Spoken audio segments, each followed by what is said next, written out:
শ্রদ্ধেয় শিক্ষক বিন্দু, সামনে উপবিষ্ট আমার প্রান্তীয় সহপাঠী, স্নেহের ছোট ভাই বোন, সম্মানিত অভিভাবক বিন্দু, সকলকে জানাই আমার সালাম, আসসালামু আলাইকুম।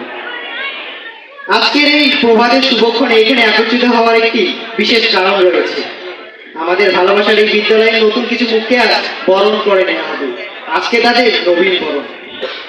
আজকের এই শুভক্ষণে আমার মতো ক্ষুদ্র একজন মানুষকে কথা বলতে দেওয়ার জন্য আন্তরিক ধন্যবাদ। মানুষ হিসেবে ক্ষুদ্র হলেও ভর্তি হওয়া নতুনদের তুলনায় সামান্য বড়ই হব। সিনিয়র হিসেবে নবীনদের উদ্দেশ্যে কিছু কথা না বললেই হয়।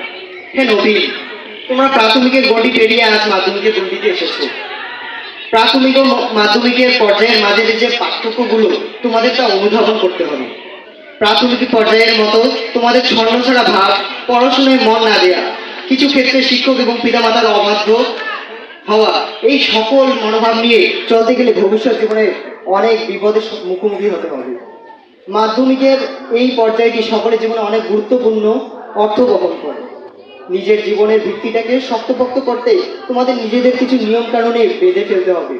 তোমাদের সময়নিষ্ঠ, কঠোর পরিশ্রমী হতে হবে, পড়াশোনায় মনোযোগী হতে হবে এবং সর্বোপরি এই বিদ্যালয় এবং এর সাথে সংশ্লিষ্ট সকলের প্রতি তোমাদের শ্রদ্ধাশীল হতে হবে। এই বিদ্যালয় তোমাদের যা দিবে, তোমরা যদি সঠিকভাবে তা গ্রহণ করতে পারো, ইনশাআল্লাহ ভবিষ্যতে তোমরা সফলকাম হবে। আজকের মতো এই পর্যন্তই।